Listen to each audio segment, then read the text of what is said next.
U-N-I-T-Y, that's the unity. Yo, it's the Ghetto Philosopher. Here we are again, another episode of My Philosophy Radio. Yeah. I want to talk a little bit about Hollywood. You know what I'm saying? Hollywood. First of all, Hollywood is Hollywood is the wood that they make Harry Potter's with magic wand out of. It was said that they make the magic wands of witches out of a wood called Hollywood. So, but anyway, that's just a little something. I wanted to talk about Hollywood because it's a very powerful medium for transmitting one's cultural and societal messages through the world, transmitted through Hollywood, through media, through movies, through propaganda. Movies are propaganda. One of my teachers said movies is nothing but art coming about the collective subconscious. Alright? So, I remember as a child growing up, one of the first scary Hollywood movies I remember seeing was called The Children of the Damned. You know what I'm saying? First of all, this was in the 60s, alright? And there wasn't a presence of, in America, there wasn't a presence of black film and black productions as far as movies were concerned. So we had to ingest whatever came out of the psychology of the white America. I like to use the word Caucasoid psychology. We had to rely on whatever came out of the Caucasoid psychology. We had to everything that was coming out on TV, radio, commercials was coming out of a Caucasoid, a white psychology. How they perceived humor, love, everything was filtered through their psychology. Dig what I'm saying? So one of the first scary movies I saw, I want to particularly talk about Hollywood and horror movies.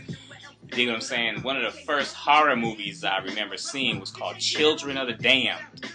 And it was about this little village in England where somehow the women got put to sleep all at the same simultaneously and got impregnated, kind of like the Jesus story, got impregnated with these mysterious blonde-haired, blue-eyed children from some other existence, some other dimension, plane, planet, whatever. So they all got impregnated with these beings from just another world, and the beings came and all was born on the same day. It was, I forget how many of them was it, 6, 7 of them. But they all were born on the same day. They all had these powers of telekinesis or telepathy, where they can read your mind, and the telekinesis part came in where they can affect the environment with their mind somehow. They were able to convince you to kill yourself, or their intention was to kill. Dig what I'm saying? Their powers, they were born as children with these evil powers to want to make people kill themselves and do harm, not to bring about any kind of peace, all right? So, and their eyes, they had blue eyes, but the movie was black and white. But their eyes were like, so their eyes came through on our little black and white TV at the time. It's just clear, but they illuminated, they shone, they shined. And so that was my first experience with being scared of white people's eyes. You know, blonde-haired, blue-eyed was my first. I became fearful of. There was some blonde-haired, blue-eyed kids down the block from us when we was in Chicago living, and I ain't look at them the same after I saw that movie. You know what I mean? They creeped me out a little bit. Like I said, so Hollywood is powerful. It's powerful when it shows certain images of different people and whatnot. All right, so then Hollywood. I just wanted to question why it is where do you draw the line between creativity, imagination, and psychosis and just crazy ass shit?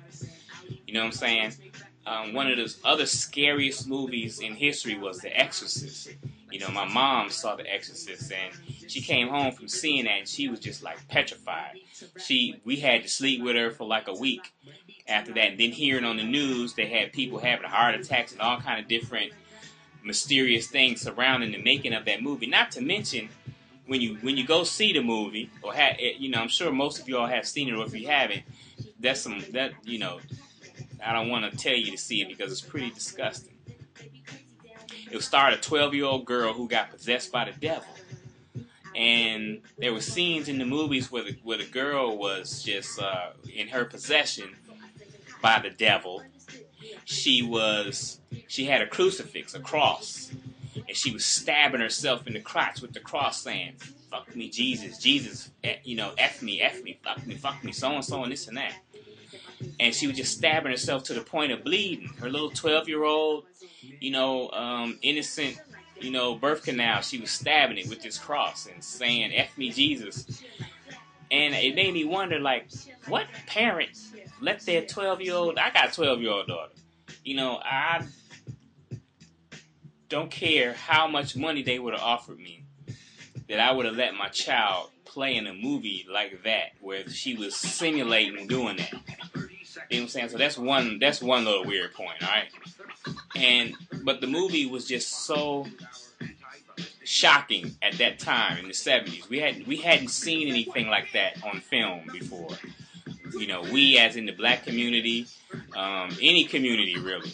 But for us in the black community, it was particularly shocking because issues of religion and devil and God were pretty much sacred to us. But to see it on the screen displayed in that way was something just like, we were just like in awe and shock over that. So, and then after that, it was a string of those type of devil possession movies, where it was, violence, and, one of my other first movies I saw was called Toolbox Murders, where it was a serial killer was going around killing women in the bathtubs and with hammers and busting them in the head and cracking their heads open with screwdrivers and all kinds of crazy stuff.